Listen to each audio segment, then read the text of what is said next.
అసలు మనం మళ్ళీ భాష గురించి మాట్లాడుకోవాల్సిన పరిస్థితి వస్తుందని అనుకోలేదు. ఎందుకంటే తెలంగాణ ఉద్యమం సాగుతున్న టైంలో మేము విద్యార్థులుగా డిగ్రీ కాలేజీలో అక్కడిక్కడ చూసినాం. ఇప్పుడు నందిని సిద్ధారెడ్డి సార్ ఇందాక ఇక్కడ వచ్చిపోయారు, దేశపతి శ్రీనివాసరావు వచ్చి ఇట్లా చాలామంది అప్పుడు వచ్చి క్లాసులు చెప్పేవాళ్ళు భాష మీద ఇట్లా దాడి జరుగుతున్నది, మనం జాగరూకులం కావాలి, లేకుంటే వీళ్ళు మనం అంచివేస్తారు, ఈ రకంగా మనం 60 ఏళ్ళ నుంచి అంచివేతకు గురవుతున్నామని చెప్పి వీళ్ళంతా క్లాసులు చెప్తే మనకు పెద్దగా అనిపించకపోయేది. అప్పుడు మనం ఆ స్టూడెంట్ షోక్లో అదంతా వేరే ఉంటుంది కదా. సో ఇప్పుడు మేము జర్నలిజం ఫీల్డ్లోకి వచ్చి ఇప్పుడు ఒక 15-16 ఏళ్ళు ఆంధ్ర మీడియా సంస్థల్లో, తెలంగాణ మీడియా సంస్థల్లో అన్నిట్లలో పనిచేస్తూ చూస్తూ ఉంటే ఇప్పుడు క్లియర్గా అర్థమైపోతూ ఉన్నది ఎక్కడ అణిచివేత జరుగుతూ ఉన్నది, ఎక్కడ వీళ్ళు ఏం చేస్తూ ఉన్నారు, ఎట్లా మనల్ని తొక్కుతూ ఉన్నారు అనేది రోజు చూస్తూ ఉంటే మనకి అనుభవంలోకి వస్తూ ఉన్నది. రాష్ట్రం విడిపోయింది, 2 రాష్ట్రాలుగా ఏర్పడ్డాం, మన తెలంగాణ మనకు వచ్చింది, అయినా కూడా వీళ్ళు ఈ స్థాయిలో మన మీద కొట్లాడుతూ మనను ప్రతిక్షణం అణచివేసే ప్రయత్నం చేస్తున్నారు. ఇక్కడ ఒక విషయం మనం మాట్లాడుకోవాలి. మన ఇంటికి ఎవరైనా చుట్టం వస్తే హాల్ల వరకు వస్తాడు, లేదు ఒక రాత్రి ఉండాలనుకుంటే ఒక బెడ్రూమ్ వరకు వచ్చి ఉంటాడు, వెళ్ళిపోతాడు. కానీ నేను 6 కోత 7 కోత బీరువా లాకర్ తీసి చూస్తా, అది చూస్తా అనే కథ ఉండదు. చుట్టంలాగా వచ్చినోడు చుట్టంలాగానే ఉండిపోవాలి. కానీ ఇప్పుడు మన దగ్గర అట్లా లేదు. వీళ్ళు చుట్టంలాగా వచ్చిర్రు, బలవంతంగా తీసుకొచ్చి మన దగ్గర జొరగొట్టిర్రు. వీళ్ళు నేను బీరువా తాళం తీస్తా, లాకర్లు ఏమున్నదో తీస్తా, ఆ పైసలు తీసుకుంటా, అవన్నీ ఎత్తుకపోతా, మొత్తం సదరే ప్రయత్నం తప్పితే వేరే ఏం జరుగుతలేదు. సో ఇప్పుడు దాని గురించి మనం మాట్లాడితే మీరు ఇట్లా చుట్టంలాగా వచ్చి ఇట్లా చేస్తున్నారు, ఇది కరెక్ట్ కాదు అని మనం మాట్లాడితే వీళ్ళు ఏమంటారు వేర్పాటువాదం అయింది. ఇది కశ్మీర్ వేర్పాటువాదానికి తెలంగాణ అస్తిత్వ పోరాటానికి లింక్ పెట్టి మాట్లాడతారు. మరి మాట్లాడేటోడు ఎంత చదువుకున్నాడేమో తెలియదు, కానీ అస్తిత్వ పోరాటానికి వేర్పాటు వాదానికి వాడు ఫస్ట్ అర్థం తెలుసుకోవాలి.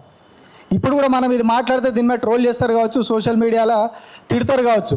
గత 15 రోజులుగా నాకు తెలిసి నేను ట్విట్టర్లో కొన్ని వేల తిట్లు తిని ఉంటా. ఎందుకంటే అస్తిత్వానికి సంబంధించి గొడవ జరుగుతున్నప్పుడు ప్రొఫెసర్ నాగేశ్వర్ మీద వీళ్ళు మాట్లాడినప్పుడు ఇవన్నీ ట్వీట్లు చేసినప్పుడు కింద వచ్చి కాంగ్రెస్ వాళ్ళు, మన జనసేన వాళ్ళు కావచ్చు, బీజేపీ వాళ్ళు కావచ్చు వచ్చి దారుణమైన బూతులు, తల్లిని చెల్లిని, ఇక వాని భాష ఎట్లుంటో మనకు తెలుసుగా, చాలా దారుణంగా తిడుతూ ఉన్నారు. కానీ మనం ఎక్కడ కూడా ఆపలేదు. ప్రతి అంశం మీద మనం ప్రశ్నిస్తూనే పోతూ ఉన్నాం. ఎందుకు పోతూ ఉన్నాం? ఇది మన భాష, మన బతుకు, ఇది మన బతుకులోంచి వచ్చింది. ఇది మన కాలేజీ కూడా ఒక మాట చెప్తారు, భాష అనేది ప్రజల బతుకులోంచి వచ్చింది కానీ పుస్తకాల్లోంచి వచ్చింది భాష కాదు అని చెప్తారు. మన భాష, మనం మాట్లాడేది, మన యాస, మన భాష అంతా బతుకులోంచి వచ్చిన భాష. ఇదేదో మనం పుస్తకాల్లో అరువు తెచ్చుకొని రాసుకున్నది, అది ఇది ఎత్తుకొచ్చి రాసుకొచ్చిన భాష కాదు మనది. మన బతుకులోంచి మనం అనుభవించే దానిలోంచి వచ్చినటువంటి భాష. నాగేటి సాలల్లో నా తెలంగాణ అని రాసిన పాట కావచ్చు, పొడుస్తున్న పొద్దు మీద నడుస్తున్న కాలం అని రాసిన పాట కావచ్చు, ఇంకా కొన్ని 100,000 తెలంగాణ ఉద్యమ పాటలు, జానపద గేయాలు, ప్రతి ఒక్కటి కూడా మన బతుకులోంచి, మన బతుకు పోరాటంలోంచి వచ్చిన పాటలు. సో ఇప్పుడు మన బతుకైనటువంటి ఆ భాషని అవహేళన చేస్తున్నారు.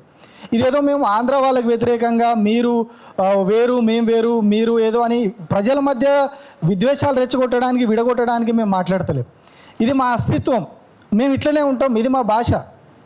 మొన్న ఏదైతే ఇడుపుగాయుధం మనకు సినిమా వచ్చిందో, ఇప్పుడు అందరూ అనుకుంటున్నారు ఇదంతా ఇడుపుగాయుధం సినిమాతోటే స్టార్ట్ అయిందేమో, ఆ సినిమా కోసం ఇదంతా మాట్లాడుతున్నారేమో అని.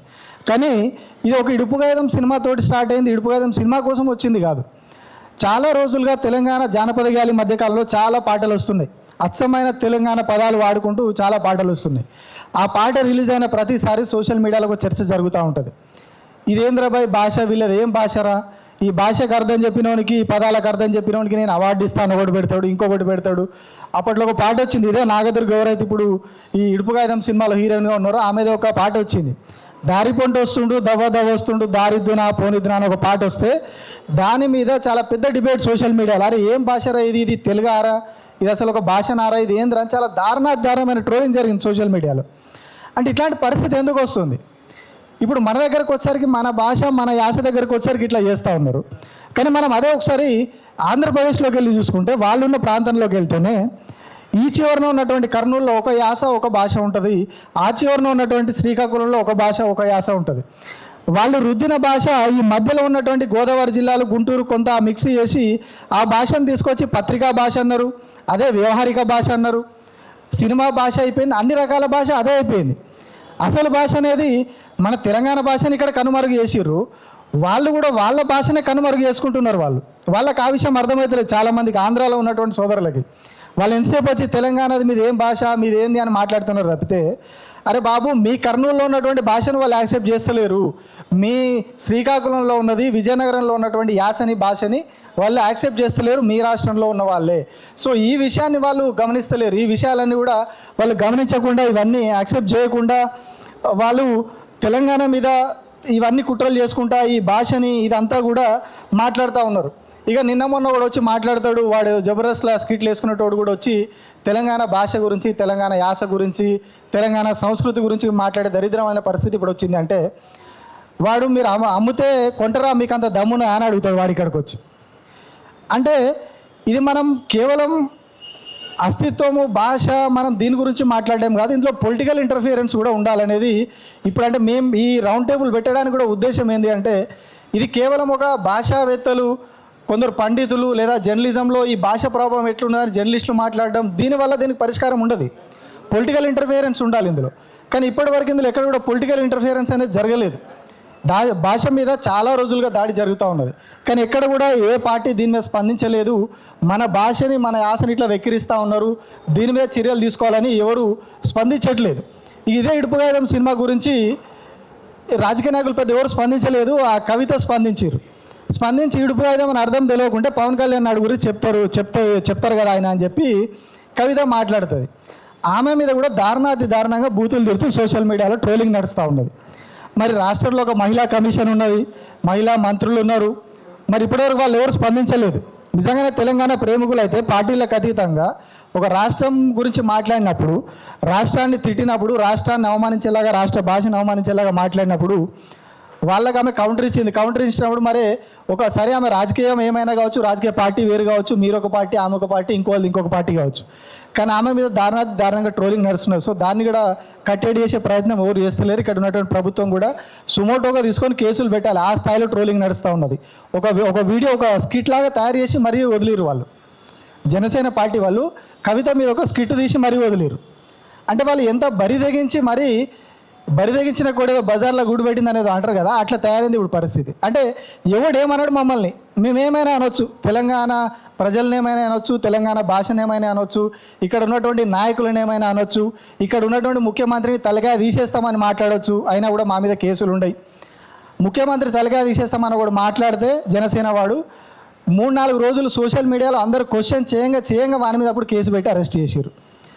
అంటే పరిస్థితి చేదాటిపోతున్నది అనేది మనకు క్లియర్గా కనిపిస్తూ ఉన్నది.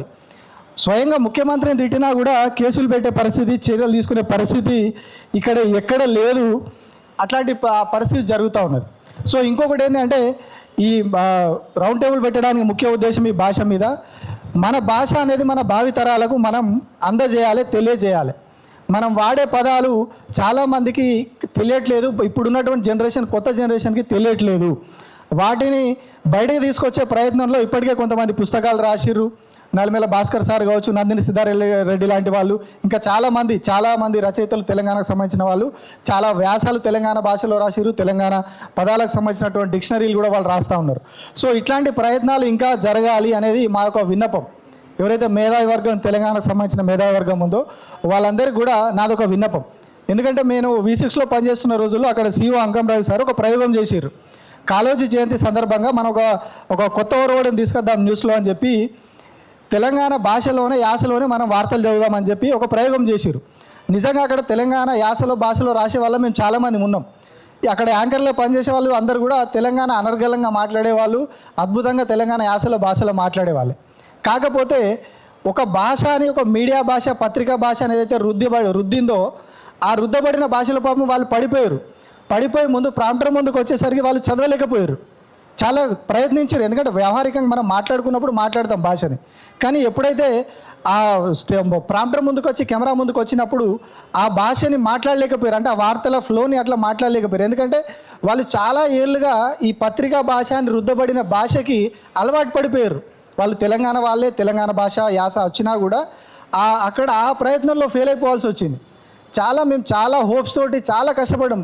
అక్కడ తెలంగాణ భాషలో, యాసలో రాయించిన వాళ్ళమంతా కూడా ఎక్స్ట్రా డ్యూటీలు చేసుకుంటా, ఎక్స్ట్రా షిఫ్ట్లు చేసుకుంటా కూడా, ఎందుకంటే ఒక ఉత్సాహం మాకు చేయాలి, ఈ భాష మనది, అందరూ ఒక మూస ధోరణి తీసుకుపోతా ఉన్నారు మీడియాలో. సో అంకం రావు సార్ ఒక కొత్త పద్ధతి తీసుకొచ్చారు. సో దాన్ని మనం ప్రపంచానికి చాటాలనే ఉద్దేశంతో మేము చాలా ప్రయత్నించినాం. కానీ ఏదైతే ఒక ఫ్లో అనేది, ఒక మీడియా అంటే ఇట్లనే చదవాలి వార్తలు, మీడియా అంటే ఇదే పద్ధతిలో చెప్పాలి వార్తలు, ఇదే భాషలో చెప్పాలని ఒక ఒరవడిని వాళ్ళు తీసుకొచ్చి పెట్టారు. ఒక తీర్మార్ వార్తలు అని V6లో వచ్చినప్పుడు ఆ ఒక్క ప్రోగ్రామ్ అలా సక్సెస్ అయిపోయింది. ఆ ఒరవడిలో ఇంకా చాలా ఛానళ్ళు చాలా ప్రోగ్రామ్స్ తీసుకొచ్చినాయి. కానీ మొత్తం ఫుల్ ఫ్లెడ్జ్డ్గా ఒక ఛానల్లో తెలంగాణ భాషలోని వార్తలు చెప్పే ప్రయత్నం ఇప్పటివరకు ఎక్కడ జరగలేదు. జరుగుతుందని కూడా మనం ఊహించే పరిస్థితి లేదు ఇప్పుడున్న పరిస్థితుల్లో. సో ఇట్లాంటి ప్రయత్నం అక్కడ చేసినప్పుడు ఫెయిల్ అయిపోవాల్సి వచ్చింది. ఎందుకంటే మన ఫ్లో అనేది మిస్ అయిపోతుంది. పూర్తిగా మన భాషని ఒక మీడియా సంస్థలోకి పెట్టాలి, మీడియా సంస్థ రావాలి అంటే ఖచ్చితంగా ఇక్కడ పూర్తి స్థాయి ఇక్కడ మేనేజ్మెంట్ ఉండాలి.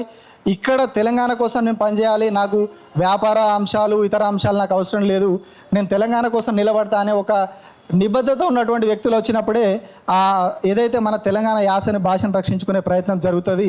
అందుకనే నేను ఈ V6 ఎగ్జాంపుల్ చెప్పిన.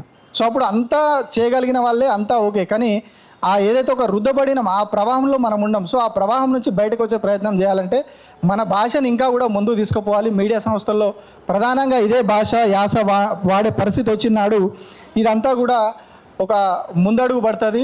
సో ఆ ప్రయత్నంలో భాగంగా ఆ అంశాలు ఇవన్నీ కూడా చాటి చెప్పే ఉద్దేశంతో ఇవాళ ఈ రౌండ్ టేబుల్ పెట్టాలని నిర్ణయం తీసుకున్నాం. ఇదేదో ఇడుపుగాయదం సినిమా గురించి ఒక్కదానికి కన్ఫైన్ అయినటువంటి అంశం కాదు. చాలా రోజుల్లో చూస్తూ ఉన్నాం మేము. నేను తీన్మార్ వార్తలు తెలంగాణ యాసలో వార్తలు రాసిన వాడిని కాబట్టి నాకు ఆ ఆవేదన ఉంటుంది. అరే మన భాష, నాకు వచ్చిన భాష, నేను రాసే భాష, నా తల్లి భాష, ఇంత భాషని నేను రాయలేకపోతున్నా, మాట్లాడలేకపోతున్నా. ఇట్లాంటి సమయంలో వాడెవడో వచ్చి దాన్ని అణచివేసే ప్రయత్నం, ఒత్తిడి చేసే ప్రయత్నం, దాన్ని మొత్తం తొలగించే ప్రయత్నం చేస్తూ ఉన్నారు. సో ఇవన్నీ తగ్గాలి, ఇదంతా ముగియాలి అనే ఒక ఉద్దేశంతో ఈ ప్రయత్నం చేసినాం. సో ఇంకొకటి కొన్ని లైన్లు చెప్పి నేను ముగిస్తాను. తెలంగాణ భాష గురించి, యాస గురించి కొన్ని లైన్లు. తెలుగు వాళ్ళు మాట్లాడే ఆంధ్ర తెలుగు పెదాల నుంచి వచ్చినటువంటి భాష, మా తెలంగాణ భాష మనసులోంచి గుండెల్లోంచి వచ్చినటువంటి భాష. తెలంగాణ భాష మాండలికం కాదు, మా సంస్కృతికి జీవనాడి, మా చరిత్రకు గుండె చప్పుడు. భాషను చెరిపేస్తే చరిత్ర చెదిరిపోతుంది, మాటను ముంచితే జాతి మౌనమైపోతుంది. తెలంగాణ పలుకు నిలిస్తేనే తెలంగాణ ఆత్మ నిలుస్తుంది, తెలంగాణ పలుకు నిలిస్తేనే తెలంగాణ ఆత్మ నిలుస్తుంది. సో ఆ తెలంగాణ పలుకును కాపాడే ప్రయత్నంలోనే ఇవాళ ఈ కార్యక్రమం నిర్వహించినాం. ఈ కార్యక్రమానికి హాజరైనటువంటి కట్టా శేఖర్ రెడ్డి సార్, అట్లాగే పాశం యాదగిరి సార్, అట్లాగే మన పృథ్వీ అన్న, నందిని సిద్ధారెడ్డి సార్, అట్లాగే బుచ్చన్న, అట్లాగే లక్ష్మణ్ అన్న, మన జర్నలిస్టు మిత్రులందరూ కూడా, కాళోజీ సీనన్న, రఘు, ఇప్పుడు పాల్గొన్నటువంటి జర్నలిస్టుల మిత్రులందరికీ కూడా ప్రతి ఒక్కరికి పేరు పైన ధన్యవాదాలు చెప్తా ఉన్నాము. ఈ భాషని, మన యాసని కాపాడుకునే ప్రయత్నంలో ముందు ఇంకేమన్నా మేము చేయగలిగిన ప్రయత్నాలు ఉంటే ఖచ్చితంగా చేస్తాము. ఇట్లాంటి రౌండ్ టేబుల్స్ కావచ్చు, ఇంకేదన్నా చేయగలిగిన ప్రయత్నం మేము చేస్తా ఉన్నాం. ఇప్పటికే మాకున్నటువంటి ఛానల్స్లో అదే యాసలో, అదే భాషలో, అదే ఫ్లోలో మేము వార్తలు చెప్పే ప్రయత్నం చేస్తున్నాము. సో కాపాడుకుందాం, అందరం చేయి కలిపితేనే మన భాషని, మన సంస్కృతిని కాపాడుకున్న వాళ్ళు అవుతాము. దాన్ని కాపాడుకుందాం, మన తెలంగాణను నిలబెట్టుకుందాం. అందరికీ ధన్యవాదాలు. జై తెలంగాణ.